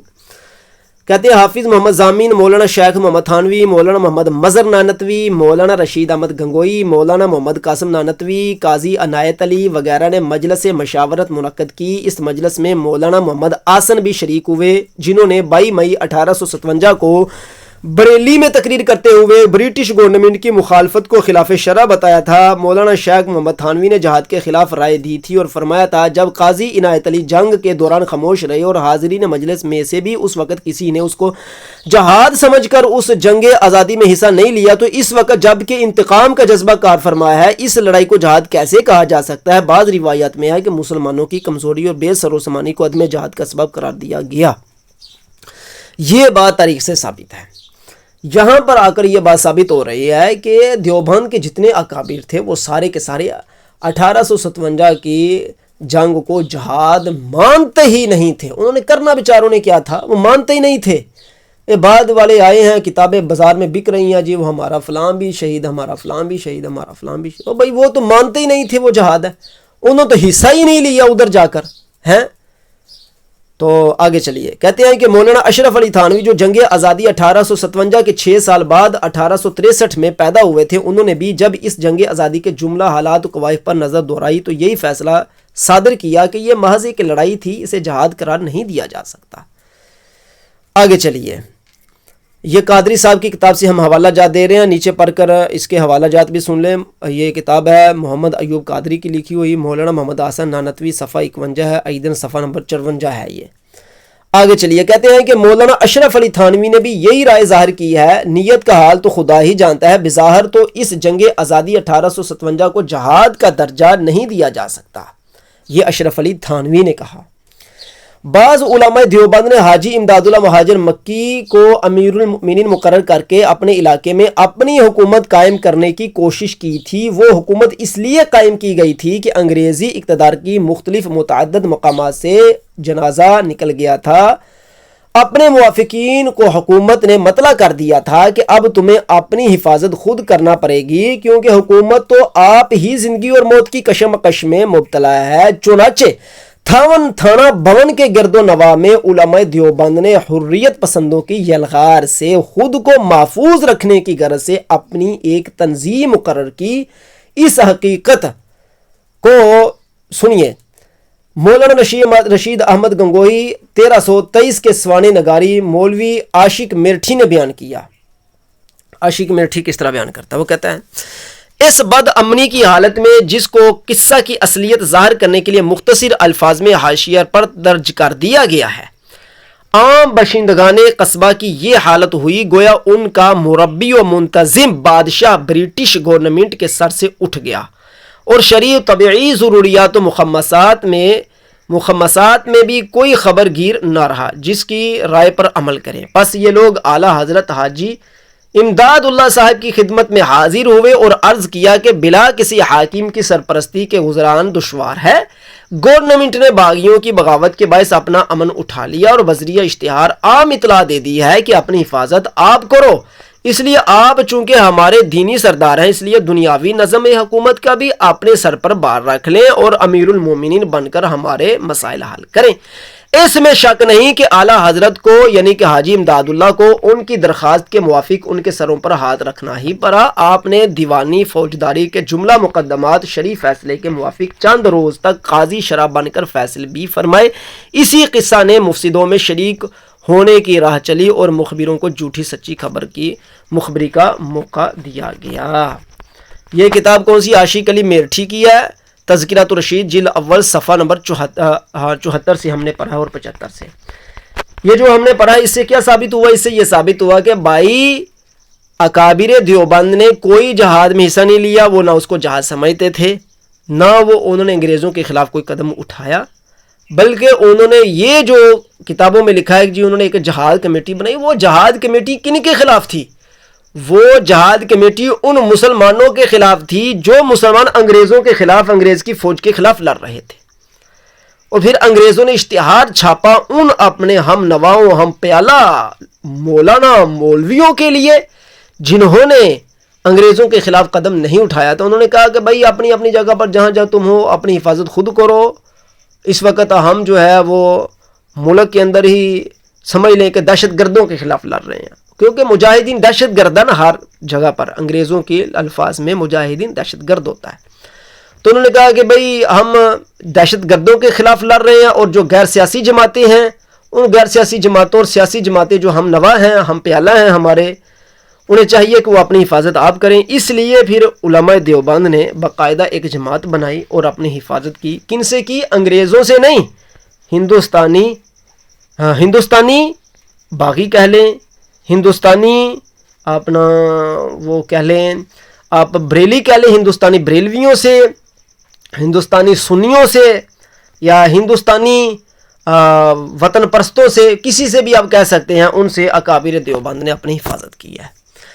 انگریز کی حکومت اٹھ جانے اور برٹش گورنمنٹ کے اعلان پر عمل کرنے کی غرض سے علماء دیوبند نے جو سیلف گورنمنٹ قائم کر لی تھی، یعنی کہ ذاتی گورنمنٹ، ذاتی حکومت قائم کی تھی علماء دیوبند نے، اور حریت پسندوں کی یلغار سے خائف ہو کر منظم ہوئے تھے۔ حریت پسند یعنی کہ وہی جو مجاہدین تھے جن کو دہشت گرد کہا جاتا ہے، کہتے ہیں کہ دہشت گردوں کی یلغار سے، یعنی کہ مجاہدین کی یلغار سے خائف علماء دیوبند ہو چکے تھے، اس لیے انہوں نے ایک جماعت مقرر کی، کیونکہ حریت پسند ان اشخاص کو عموماً مجبور کرتے تھے یا لوٹ لیا کرتے تھے جو 1857 کی جنگ آزادی کے موقع پر انگریزوں کی حمایت کرتے یا تحریک آزادی میں حریت پسندوں کا ہاتھ نہ بٹاتے تھے۔ علماء دیوبند کا ایک مرتبہ حریت پسندوں سے مقابلہ بھی ہو گیا تھا، جس کو بعد والوں نے تو مختلف رنگوں میں پیش کیا، لیکن مولوی عاشق الہی میرٹھی نے یوں تصریح کی ہے، وہ لکھتے ہیں، ایک مرتبہ ایسا بھی اتفاق ہوا کہ حضرت امام ربانی مولانا رشید احمد گنگوہی اپنے رفیق جانی مولانا قاسم العلوم مولانا محمد قاسم نانوتوی اور طبیب روحانی اعلیٰ حضرت حاجی صاحب ونی زامن حافظ زامن صاحب کے ہمراہ تھے کہ بندوقچیوں کے مقابلہ ہو گیا، یعنی بندوقچیوں سے مقابلہ ہو گیا، دہشت گردوں سے مقابلہ ہو گیا، 1857 کے دہشت گردوں سے مقابلہ ہو گیا۔ یہ نبرد ازما جتھا اپنے سرکار کے مخالف باغیوں کے سامنے سے بھاگنے یا ہٹ جانے والا نہ تھا، اس لیے اٹل پہاڑ کی طرح پر اجماع کر ڈٹ گیا اور سرکار پر جان نثاری کے لیے تیار ہو گیا۔ اللہ رے شجاعت و جواں مردی کہ جس ہولناک منظر سے شیر کا پتا پانی اور بہادر سے بہادر کا زہر آب ہو جائے، وہاں چند فقیر ہاتھوں میں تلوار لیے جمع غفیر بندوقچیوں کے سامنے ایسے جمے رہے، دہشت گردوں کے سامنے 1857 کے دہشت گردوں کے سامنے ایسے جمے رہے گویا زمین نے پاؤں پکڑ لیے ہیں۔ چنانچہ آپ پر آفریں ہوئے اور حضرت زامن صاحب زیر ناف گولی کھا کر شہید بھی ہو گئے۔ ٹھیک ہے جی، یہ دیکھ کچھ کو انہوں نے شہید کروا دیا اور کچھ کو انہوں نے کچھ کروا دیا۔ عاشق علی میرٹھی مولانا تذکرۃ الرشید جلد اول صفحہ 74۔ آگے چلیے، انگریزوں نے جب دوبارہ غلبہ پا لیا تو مخبروں نے مولانا رشید احمد گنگوہی پر برٹش گورنمنٹ کے باغی ہونے اور دیوبندی اصطلاح کے مفسدوں یعنی حریت پسندوں کی معاونت یعنی دہشت گردوں کی معاونت کرنے کی تہمت لگا دی۔ کس پر؟ مولانا رشید گنگوہی پر۔ مولانا رشید گنگوہی پر تہمت لگی کہ یہ جو ہے وہ دہشت گردوں کے ساتھ ہیں اور انگریزوں کے خلاف ہیں، انگریزی حکومت کے خلاف ہیں، جس کا ان کے سوانح نگار نے یوں شکوہ کیا ہے، کہتا ہے کہ شروع 1276 ہجری نبوی سے اور 1869 انگریزی عیسوی کے مطابق وہ سال تھا جس میں حضرت امام ربانی مولانا رشید احمد گنگوہی قدس سرہ پر اپنی سرکار برٹش گورنمنٹ سے باغی ہونے کا الزام لگایا گیا اور مفسدوں میں شریک رہنے کی تہمت باندھی گئی۔ موصوف نے آگے اس الزام تراشی پر اظہار افسوس کرتے ہوئے یہ وضاحت بھی فرمائی ہے، وضاحت سنیے، جب بغاوت و فساد کا قصہ فرو ہوا اور اہم دل گورنمنٹ کی حکومت نے دوبارہ غلبہ پا کر باغیوں کی سرکوبی شروع کی تو جن بزدل مفسدوں کو سوائے اس کے اپنی رہائی کا کوئی چارہ نہ تھا کہ جھوٹی سچی تہمتوں اور مخبری کے پیشے سے سرکاری خیرخواہ اپنے آپ کو ظاہر کریں، انہوں نے اپنا رنگ جمایا اور ان گوشہ نشین حضرات علماء دیوبند پر بغاوت کا الزام لگایا اور یہ مخبری کی تھی کہ تھانہ کے فساد میں اصل الاصول یہی لوگ تھے۔ یہاں پر بھی آگے چل کر دیکھیں کہ عاشق الہی میرٹھی صاحب جو ہیں انہوں نے بڑے اچھے طریقے سے اکابرین دیوبند سے اس حقیقت کو واضح کیا کہ بھئی اکابر دیوبند پر اگر تہمت لگی بھی ہے تو اس تہمت کو زائل کر دی گئی تھی۔ وہ حکومت سے یا 1857 کے جو باغی تھے، 1857 کے جو دہشت گرد تھے، ان کے ساتھ وہ نہیں ملے تھے، ٹھیک ہے نا۔ مولانا رشید احمد گنگوہی 1905 متوفہ پر 1857 میں حکومت کے باغیوں کا ساتھ دینے یا خود بغاوت کرنے کا جس شخص نے پاک و ہند میں سے الزام لگایا وہ واحد شخص قاضی محبوب علی خان تھے۔ اگرچہ آج ان پر یہی الزام عائد کرنے والے کتنے ہی حضرات ہیں اور وہ مولانا گنگوہی پر الزام تراشی کر کے ان کے متبع ہونے کا دام بھرتے اور اس کے باوجود اپنا شمار موصوف کے عقیدت مندوں میں کرتے ہیں۔ حالانکہ گنگوہی صاحب کے سوانح نگار نے لکھا ہے، گنگوہی صاحب کے سوانح نگار کیا لکھتے ہیں؟ حاکم کے انتظام کا اٹھنا تھا، یعنی کہ انگریزوں کے انتظام کا اٹھنا تھا کہ باہم رعایا میں برسوں کی دبی ہوئی عداوت نکلنے لگی۔ خدا جانے کس کس زمانے کے انتقام لینے کا وقت آ گیا، جدھر دیکھو مار پیٹ اور جس محل پر نظر کرو مارکا آرائی و جنگ۔ اسی بلا خیر قصہ میں تھانہ بھون کا وہ فساد واقعہ ہوا جس میں قاضی محبوب علی خان کی مخبری سے مولانا رشید احمد گنگوہی پر مقدمہ قائم ہوا۔ جب رشید گنگوہی کو گرفتار کر لیا گیا اور ان پر مقدمہ چلنا شروع ہوا تو عدالتی کارروائی کس مزے کی ہوئی، یہ موصوف کے زبردست متبع اور معتقد مفتی عزیز الرحمن نہٹوروی کی زبانی سنیے۔ نہٹوروی صاحب لکھتے ہیں کہ حضرت حاجی امداد اللہ صاحب، امام ربانی رشید گنگوہی صاحب، مولوی محمد قاسم نانوتوی صاحب کے نام وارنٹ گرفتاری جاری کیے گئے۔ گنگوہی صاحب اپنے ددیال رامپور تشریف لے گئے تھے، لیکن مخبر کی خبر رسانی سے آپ وہاں حکیم ضیاء الدین کے مکان سے گرفتار کر لیے گئے۔ یہ زمانہ 1275 ہجری یا 1276 کا، 1857 کا۔ گرفتار کرنے کے بعد آپ کو سہارنپور جیل کی کال کوٹری میں رکھا گیا اور حالات و واقعات کی تفتیش ہوئی۔ مقدمہ چلتا رہا۔ حاکم نے آپ سے سوال کیا کہ آپ کے پاس ہتھیار ہیں، آپ نے تسبیح دکھلا کر فرمایا کہ ہمارے پاس یہ ہتھیار ہے، یعنی کہ تسبیح دکھائی کہ ہم غیر سیاسی، ہم کلمہ پڑھانے آیا ہے، ہم غیر سیاسی ہے، ہم کلمہ پر رہتا ہے، دیکھو تسبیح ہمارے ہاتھ میں ہے، اللہ اللہ کرتی ہے، اللہ اللہ کرواتا ہے۔ سہارنپور جیل سے آپ کو مظفر نگر جیل منتقل کر دیا گیا۔ کس کو؟ رشید گنگوہی کو۔ بالآخر جب گورنمنٹ کو ثبوت نہ مل سکا رہا کر دیا گیا۔ رشید احمد گنگوہی 1905 ہجری 1905 عیسوی میں فوت ہوا تھا نا، رشید گنگوہی صاحب 1905 میں فوت ہوئے ہیں۔ رشید احمد گنگوہی 1905 متوفہ اینڈ کمپنی نے 1857 میں حریت پسندوں کا ساتھ دیا اور اپنے گروہ کی زبانی مفسدوں میں شریک رہے تھے یا حکومت کے خیر خواہ؟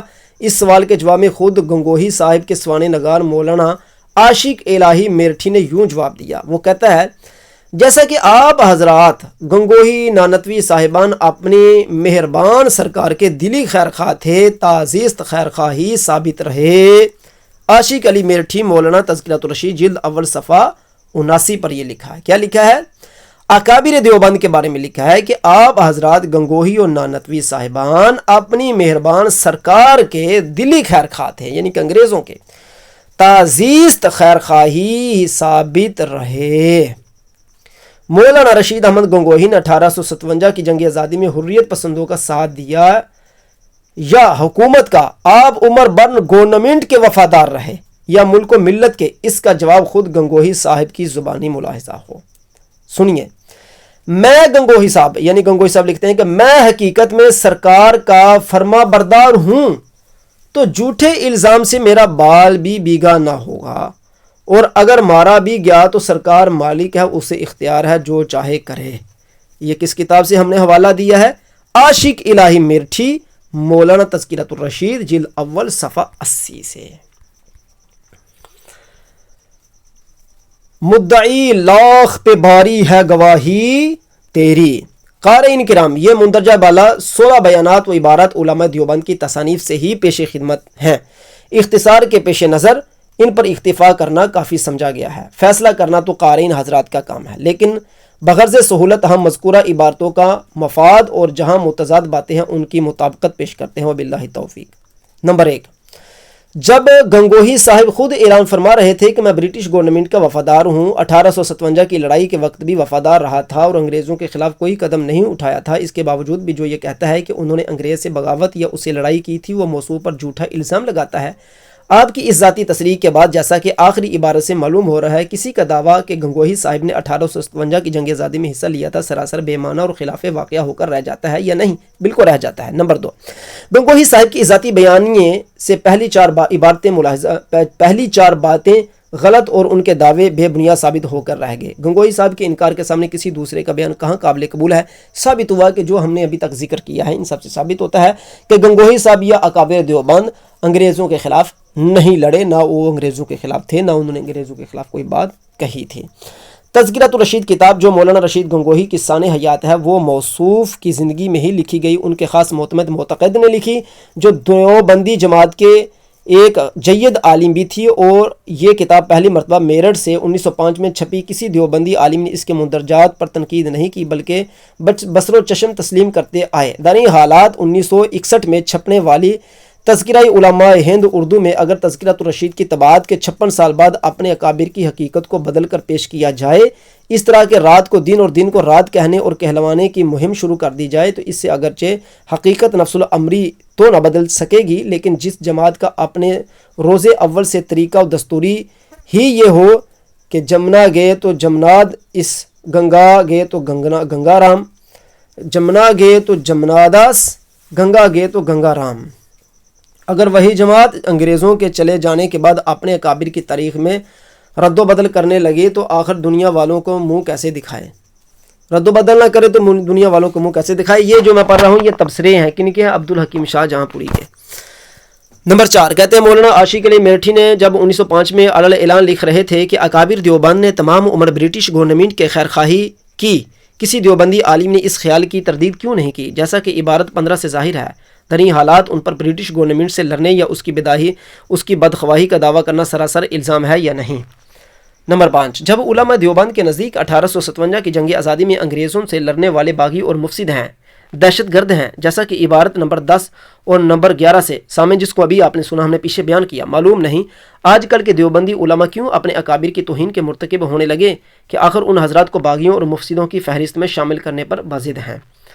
نمبر 6، جب علماء دیوبند کے نزدیک یہ جنگ آزادی شرعی نقطۂ نظر سے جہاد نہ تھا، جیسا کہ عبارت نمبر 5، 7 اور 8 میں دیوبندیوں کے حکیم الامت مولانا اشرف علی تھانوی کا بھی یہی فیصلہ ہے، جیسا کہ عبارت نمبر 8 پیچھے گزری۔ ان حالات و حقائق کے پیش نظر عبارت نمبر 4 میں اس لڑائی کو مارکہ جہاد کہنا کس وجہ سے ضروری سمجھا گیا ہے؟ اگر علماء دیوبند نے باغ میں بیٹھے ہوئے انگریزی فوج سے لڑائی کی تھی تو توپ خانہ بھی چھپنا تھا اور شاملی قصبے سے بھی انگریزی فوج کو مار پیٹ کر بھگا دیا تھا، تو بلکہ بقول مولانا حسین احمد فیض آبادی انگریزی توپ خانے کو کھینچ کر حاجی صاحب کے پاس پہنچا دیے خود گنگوہی صاحب تھے، جیسا کہ عبارت نمبر 3 میں ہے۔ تو عبارت نمبر 14 ملاحظہ فرمائیے کہ یہاں گنگوہی صاحب عدالت کو تسبیح دکھا کر فرما رہے ہیں کہ حضور ہمارے پاس تو صرف یہ ہتھیار ہے، بلکہ آگے تصریح موجود ہے کہ گورنمنٹ کو کوئی ثبوت اس بات کا نہ مل سکا گنگوہی صاحب نے 1857 کی جنگ آزادی میں حکومت کے خلاف کوئی حصہ لیا تھا، اور اسی وجہ سے مجبور ہو کر لیکن پوری ایک صدی گزر جانے کے بعد آج ان کے معتقد کو یعنی کہ یہ گنگوہی صاحب کے بارے میں لکھ رہے ہیں کہ انہوں نے تسبیح دکھائی تھی اور انہوں نے کہا تھا کہ میں انگریزوں کے خلاف نہیں ہوں، لیکن آج ایک پوری صدی گزرنے کے بعد ان کے معتقدین کو کہاں سے ثبوت مل گیا کہ موصوف بھی انگریزوں سے مارکہ آرا ہوئے تھے؟ اگر واقعی علماء دیوبند اور عالی جناب گنگوہی صاحب نے انگریزی فوج سے باغ میں چھپ کر اور قصبہ شاملی میں لڑائی کی ہوتی، بلکہ توپ خانہ تک چھینا ہوتا، تو انگریزی عدالت کے پاس سینکڑوں گواہ اس امر کی شہادت دیتے۔ توپ خانہ جیسی چیز چھپ جانے والی تو نہیں ہو سکتی، ایک ایسی بشارت ہے جو کسی ذی ہوش کی سمجھ میں مشکل ہی آ سکی۔ نیز گنگوہی صاحب پر ہی کیا منحصر، اگر علماء دیوبند نے باغ میں اور شاملی قصبے کے اندر یہی کچھ کیا ہوتا تو 1857 میں ہی انگریزوں نے کتنے ہی علماء دیوبند کو پھانسی دے دی ہوتی۔ لیکن انگریزوں نے 1857 تک ان سے یہ بھی نہ کہا کہ اے ہمارا توپ خانہ چھیننے والو، اے قصبہ شاملی سے ہماری فوج کو بھگا دینے والو، روحانی پیشواؤ، ہمارا توپ خانہ واپس کر دو اور پھانسی پر لٹکنے کے لیے تیار ہو جاؤ۔ آخر ایسا کیوں نہ ہوا؟ 1859 میں جب بعض حضرات کے وارنٹ گرفتاری جاری ہوئے تو ساری دیوبندیت جمعیت میں سے اور پورے پاک و ہند کو انگریزی اقتدار سے بزعم خود نجات دینے اور دلانے والوں کے لشکر جرار کے ایک راس مجاہد نام رشید احمد ساکنہ قصبہ گنگوہ کو تسبیح سمیت گرفتار کر لیا گیا، اور وہ بھی از خود نہیں بلکہ قاضی محبوب علی خان کی مخبری پر گرفتار ہوئے، ورنہ اس تکلف کی بھی حکومت کو کوئی ضرورت محسوس نہیں ہوتی۔ اگر ان حضرات نے اس جنگ میں واقعی انگریزوں کے خلاف کوئی حصہ لیا ہوتا جس طرح کے پہلی 4 عبارتوں میں تاثر دیا گیا ہے، تو 1857 کے آخر سے 1859 تک ان حضرات کو مہلت کیوں دی جاتی؟ کیا حکومت اپنے باغیوں کی اتنی مہلت دے سکتی تھی؟ ان حضرات کو مجاہدین بنانے کی عمارت جنگ شاملی کی بنیاد پر اٹھائی گئی۔ یہ کافی زیادہ لمبا چوڑا تبصرہ کر رہے ہیں مولانا عبدالحکیم اختر شاہ جہاں پوری صاحب۔ سارا یہ تبصرہ کرنے کا ان کا مقصد یہ ہے کہ انہوں نے 2 تصویریں رکھی ہیں، ایک علماء دیوبند کے بعد والی جو 1947 کے بعد کتابیں لکھیں، ماضی قریب میں لکھی گئی، انہوں نے کہا کہ علماء دیوبند بہت بڑے مجاہد تھے، انگریزوں سے لڑتے رہے۔ پھر انہوں نے دیوبند کی پہلی عبارتیں سامنے رکھی، انہوں نے کہا فیصلہ کرو بھائی۔ حقیقت یہ ہے کہ دیوبند انگریزوں کے وفادار تھے، باقاعدہ انہوں نے یہ باتیں لکھی، جس طرح کہ عاشق میرٹھی صاحب نے اپنی کتاب میں تذکرۃ الرشید میں یہ بات لکھی کہ ہمارے علماء دیوبند جو تھے وہ وقت کی حکومت کے مخالف نہیں تھے، اور جو ان پر مقدمات چلے وہ کسی کی ایک سمجھ لیں کہ چال سازی تھی، اس کو توڑ دیا گیا، اور باقاعدہ وہاں پر انہوں نے یہ کہا تھا کہ ہم حکومت کے خلاف نہیں ہیں۔ تو یہ کہنا جی انہوں نے ایسا کیا ویسا کیا، یہ سب شوشے ہیں اور کچھ نہیں ہے، ٹھیک ہے۔ یہ کافی لمبی گفتگو ہے، اس کو ہم چھوڑ رہے ہیں کیونکہ سب کا لب لباب یہی ہے جو ہم نے آپ کے سامنے رکھ دیا ہے۔ مزید ہم آگے چلتے ہیں انشاءاللہ تعالیٰ تاکہ آپ کو مزید معلومات حاصل ہو سکیں، کیونکہ جتنا آپ سنیں گے سمجھیں گے اتنا ہی آپ کو علم حاصل ہوگا انشاءاللہ تعالیٰ۔ باقی حقیقت کو چھپا دینا تاریخی اعتبار سے یہ لوگ کرتے آئے ہیں، آج تک کرتے آئے ہیں، لیکن حقیقت چھپ نہیں سکتی۔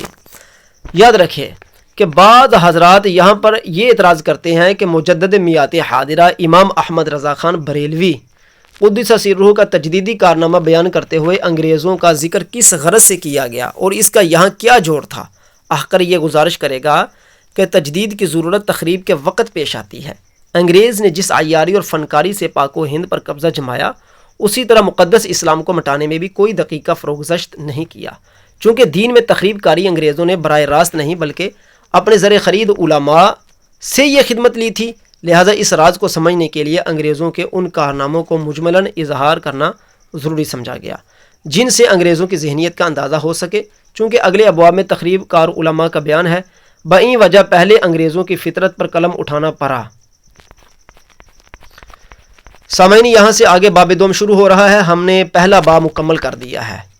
اس کتاب کا پہلا باب آج ہمارا مکمل ہو گیا ہے، یہاں سے باب دوم شروع ہو رہا ہے۔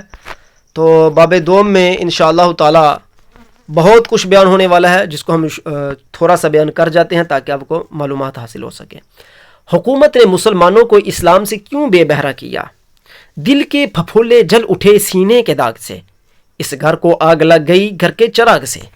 ایسٹ انڈیا کمپنی کا غلبہ جب روز بروز بڑھتا جا رہا تھا اور برِ صغیر پاک و ہند میں اس کے مقبوضات کی حدود وسیع سے وسیع تر ہوتی جا رہی تھیں اور پورے ملک پر غلامی کے بادل منڈلا رہے تھے، اس وقت بھی دیسی ریاستوں کے درمیان ڈپلومیسی کا جال پھیلانے والے انگریز اس حقیقت سے بے خبر نہیں تھے کہ اس ملک میں وہ قوم بھی آباد ہے جس نے قیصر و کسریٰ کی عظمتوں کو حرف غلط کی طرح مٹا کر رکھ دیا تھا، جس کے مٹھی بھر جوانوں نے صلیبی جنگوں میں نہ صرف یورپ کو شکست دی تھی بلکہ قبلہ اول کو تثلیث پرستوں کے چنگل سے بچانے کی خاطر پوری دنیائے عیسائیت کی مجموعی طاقت و قوت کو کچل کر بیت المقدس کے نزدیک دفن کر دیا تھا، جس کے راستے میں پہاڑوں کی بلندیاں اور سمندروں کی گہرائیاں بھی حائل نہ ہو سکتی تھیں۔ جو قوم افغانستان کی طرف سے چل کر متعدد بار پاک و ہند کو نہ صرف تاہو بالا کرتی اور رونتی رہی تھی بلکہ صدیوں تک انتہائی جاہو جلال کے ساتھ پورے ملک پر حکمران رہی۔ یہ تاریخی حقائق انہیں زنار داروں کی طرف سے تو مطمئن کر دیتے تھے، لیکن مسلمانوں کی جوانمردی، جہاں بانی اور قوت ایمانی کا تصور ان کی نید حرام کر دیا کرتا تھا۔ انگریزوں نے بخوبی اندازہ کر لیا تھا کہ مسلمانوں کی جوانمردی اور جہاں بانی حقیقت میں ان کی ایمانی قوت کے ثمرات ہیں۔